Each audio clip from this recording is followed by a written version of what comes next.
Betapa kami bersyukur kepada Tuhan untuk kasih setia Tuhan, untuk kuasa Tuhan yang besar di dalam kehidupan kami. Terima kasih untuk pertolongan-Mu yang baru setiap hari.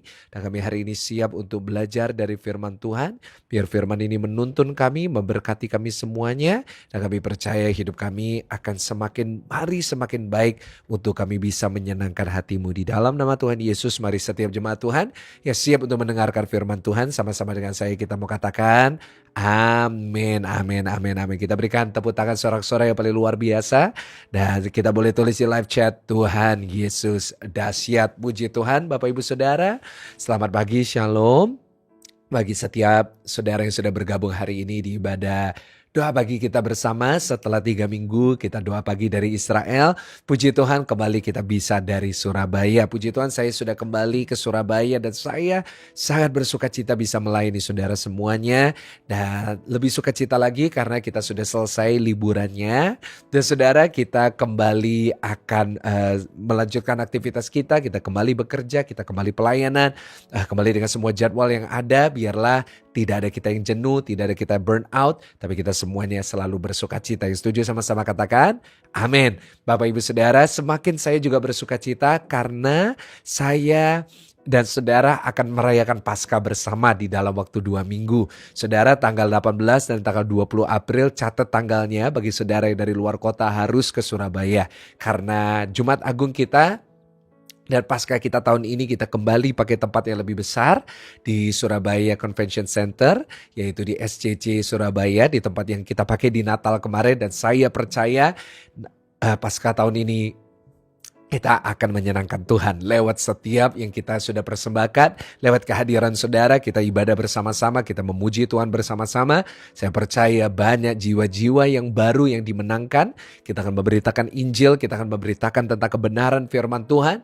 Dan saya percaya bahwa firman Tuhan akan menolong kita, akan memberkati kita. Dan saya berdoa Paskah tahun ini saya bisa bertemu secara langsung dengan saudara. Kita ada Ruth Sahanaya, kita ada Andi Ambarita, dan saya percaya saudara luar biasa. Dan bulan April ini semakin saya bersuka cita karena saya akan bertemu dengan jemaat di Singapura. Bapak Ibu Saudara, nanti di akhir bulan saya akan khotbah di Singapura. Pertama kalinya Bapak Ibu Saudara saya akan melayani di Singapura dan saya gak sabar untuk bertemu dengan jemaat doa pagi, jemaat GSJS di Singapura. Ya, saya tidak buka GSJS Singapura, jangan salah. Tapi saya akan melayani di City Harvest Church. Ya, di City Harvest ada ibadah Indonesian service dan saya akan melayani di sana. Dan saya mengundang semua jemaat doa pagi yang di Singapura atau di Malaysia. Mungkin saudara bisa ke Singapura karena saya akan melayani saudara dan secara langsung. Dan saya mau bertemu dengan saudara secara langsung ya. Nanti semua jemaat doa pagi bisa menyapa saya. Puji Tuhan. Hari ini kita mau belajar bersama-sama dari Lukas 6. Kita lanjut Bapak Ibu ya sama-sama dari Lukas 6 ayat 17 sampai 19. Kita mau baca bersama-sama. Sudah ditampilkan 1, 2, 3 judulnya Yesus mengajar dan menyembuhkan banyak orang. Dikatakan lalu ia turun dengan mereka dan berhenti pada suatu tempat yang datar. Di situ berkumpul sejumlah besar dari murid-muridnya, dari 70 murid dan banyak orang lain yang datang dari seluruh Yudea dan dari Yerusalem dan daerah pantai Tirus dan Sidon. Mereka datang untuk mendengarkan dia dan disembuhkan oleh penyakit mereka. Juga mereka yang dirasuk oleh roh-roh jahat beroleh kesembuhan. Dan semua orang banyak itu berusaha menjamah dia dan karena kuasa yang keluar daripadanya dan semua orang itu disembuhkannya. Yang percaya sama-sama kita katakan amin. Nah, hari ini saya mau membahas satu firman Tuhan. Saya beri judul Perjalanan Iman Setiap Orang. Sama-sama tulis di live chat, Perjalanan Iman Setiap Orang. Ya, kemarin hari Minggu kita udah belajar tentang imannya Abraham. Kenapa dia disebut sebagai bapak segala bangsa? Kenapa dia disebut sebagai salah satu pahlawan iman di dalam Alkitab? Tentunya karena dia punya perjalanan iman yang patut kita contoh.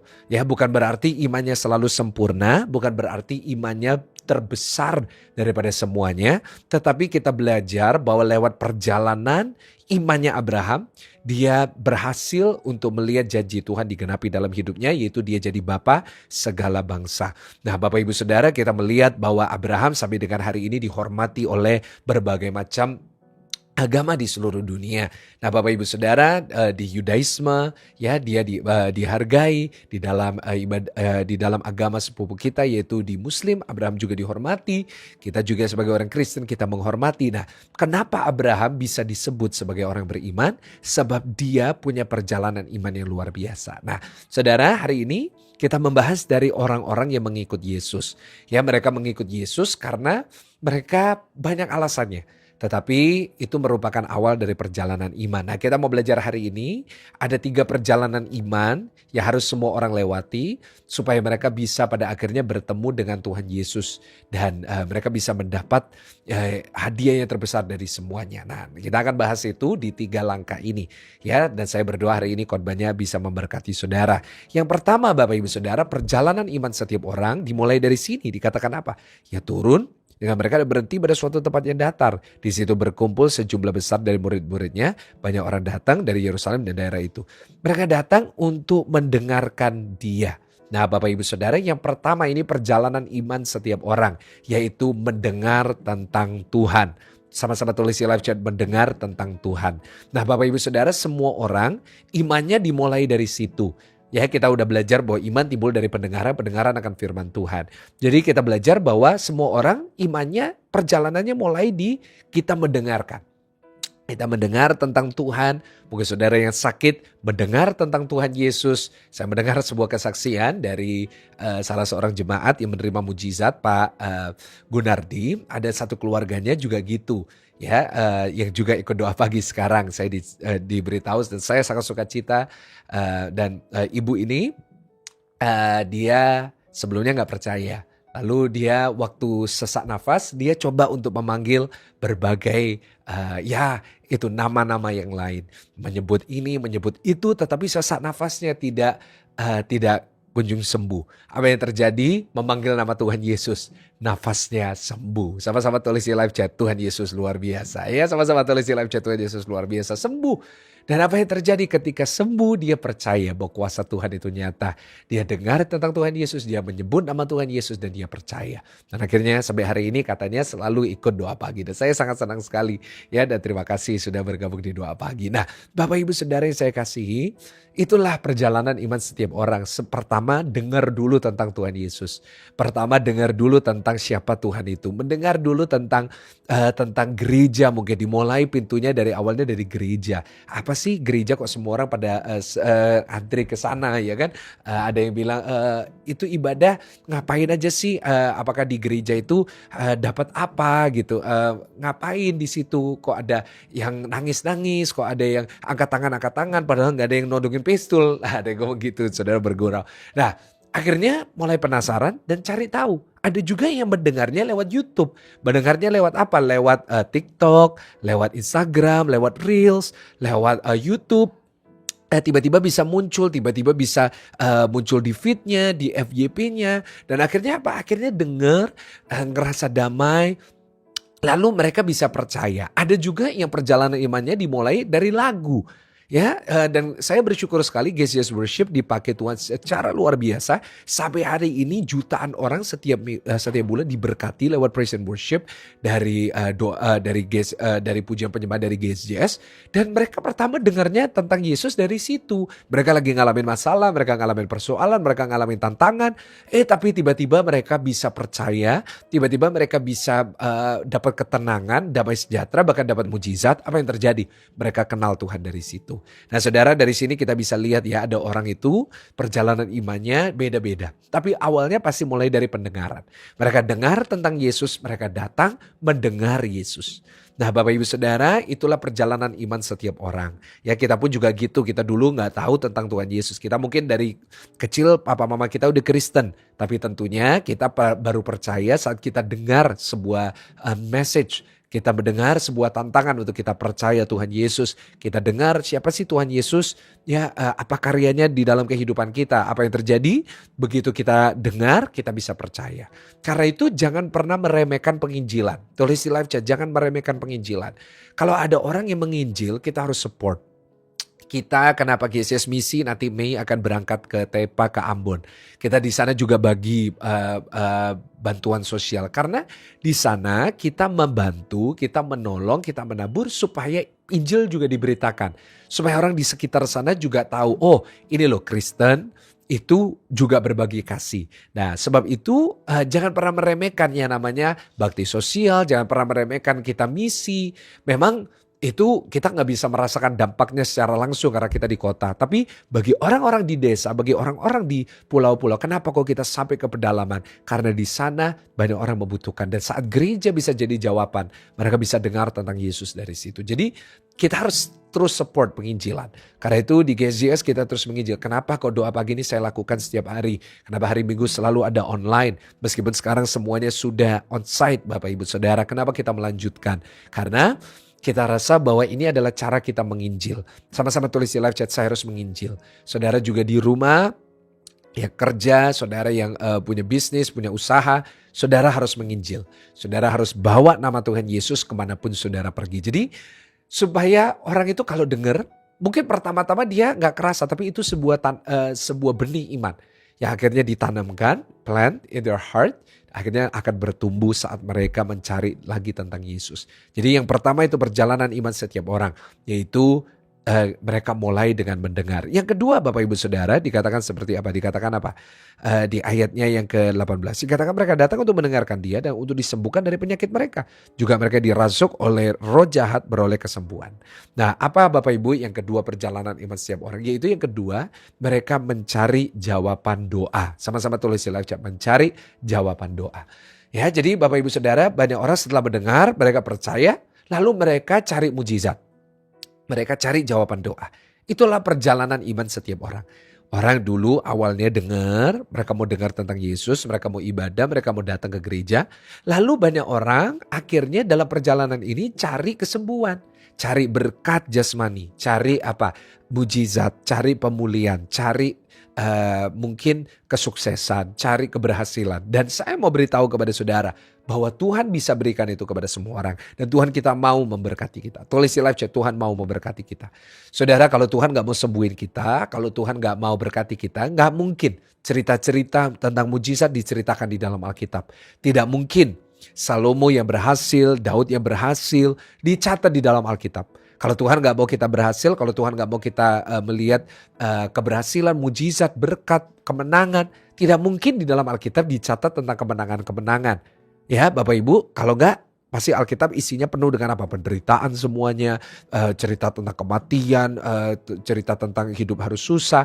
Tapi buktinya di dalam Alkitab banyak kisah-kisah tentang apa? Kisah-kisah tentang mujizat, kemenangan. Itu Tuhan mau berikan kepada kita. Kenapa? Karena perjalanan setiap orang beda-beda. Ada yang cari Tuhan karena mujizat. Dan kadang-kadang bagi bayi rohani, bagi orang yang pertama-tama ikut Yesus, mungkin itu menjadi pintu bagi mereka untuk masuk.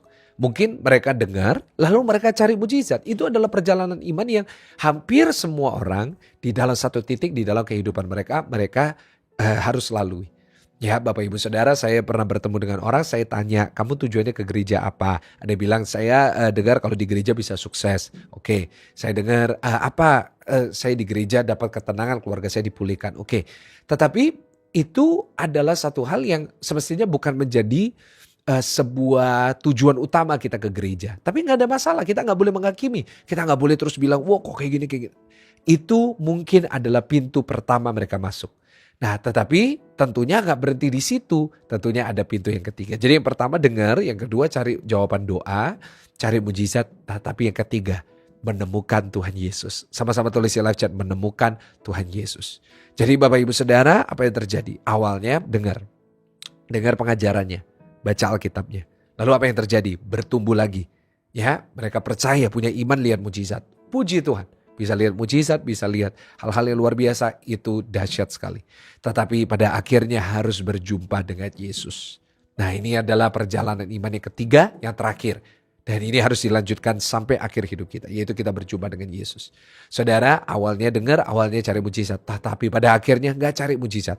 Cari sumber mujizatnya, cari Tuhan Yesusnya, cari pribadi Yesusnya, cari keselamatan yang Dia berikan, cari pribadi Yesus yang mengasihi kita, yang menyelamatkan kita, yang menolong kita. Nah, itu yang harus menjadi satu perjalanan iman yang harus dilalui semua orang. Dan saudara, dimanapun kita di dalam perjalanan ini, puji Tuhan. Ya, tetapi pastikan kita sampai di yang ketiga. Pastikan kita sampai kepada kita berjumpa dengan Yesusnya. Karena percuma kita percaya akan mujizat, percuma kita percaya akan pemulihan, percuma kita percaya akan ajaran Yesus yang disebut banyak orang ajarannya terhebat di dunia. Percuma kita tahu itu semua, tapi kita nggak mendapat pribadinya. Itu percuma sekali Bapak Ibu ya. Jadi saya berharap Bapak Ibu ya bahwa kita sebagai orang Kristen kita nggak berhenti di dalam kita ya hanya senang-senang, euforia, kita hahaha di gereja dapat mujizat. Tapi kita harus berjumpa dengan Yesus. Kita harus tahu tentang keselamatan, kita harus bersyukur bahwa kita sudah diselamatkan oleh pribadi Yesus. Kita jadikan dia pribadi yang menyelamatkan kita, juru selamat pribadi kita. Dan akhirnya kita mendapat hidup yang kekal. Karena pada akhirnya tujuan iman kita adalah supaya kita dapat sebuah hidup yang kekal yang Tuhan janjikan. Karena hidup ini cuma 80 tahun. Ya, jadi dari situ komplit perjalanan iman kita. Dari situ setiap langkah kita sudah diatur oleh Tuhan. Dan apa yang terjadi? Puji Tuhan, saat kita bisa melalui itu, saat kita bisa percaya akan Tuhan melewati setiap musim itu, maka pada akhirnya kita berada di jalan yang tepat, perjalanan yang benar. Jangan sampai terbalik, jangan sampai kita dapat keselamatan lalu akhirnya fokus kita cari mujizat. Akhirnya semua orang disesatkan. Akhirnya kita jadi lupa esensi kekristenan. Kita lupa tentang Tuhan Yesus. Jangan sampai terus baru kita mau dengar setelah kita percaya. Terus kita mau dengar bahkan kita gak mau dengar. Kita lalu meninggalkan Tuhan. Gak boleh. Perjalanan gak boleh kebalik. Perjalanan harus lurus. Kita dengar. Seperti saudara baru dapat mujizat. Saudara dapat. Sekarang cari Tuhan Yesusnya. Percaya sebagai Tuhan Yesus sebagai juru selamat pribadi. Maka semuanya pasti aman. Ya, perjalanan ini biarlah kita renungkan dan biarlah kita segera sampai di yang ketiga kalau kita belum sampai. Saya bersyukur saya sudah di tingkat yang ketiga. Saya gak cari mujizat, saya cari Tuhan Yesus. Maka saat kita mencari dahulu Tuhan Yesus dan kerajaannya, semuanya akan ditambahkan kepada kita. Tundukkan kepala saudara. Terima kasih untuk firman-Mu hari ini. Kami percaya kami diberkati. Berkat dari Allah Bapa, Allah Putra, Allah Roh Kudus memberkati jemaat Tuhan. Mulai hari ini sampai selama-lamanya. Haleluya. Amin. Tuhan Yesus memberkati saudara semuanya. Jangan lupa share. Jangan lupa besok pagi kembali doa pagi jam 5 pagi di YouTube channel GSJS. Saya berdoa saudara semua diberkati. Jangan lupa ajak teman-teman untuk kembali kita ayo doa pagi lagi. Jangan kita kehilangan momentum. Ayo liburan udah selesai. Kita ibadah. Dan saya percaya saudara diberkati. Haleluya.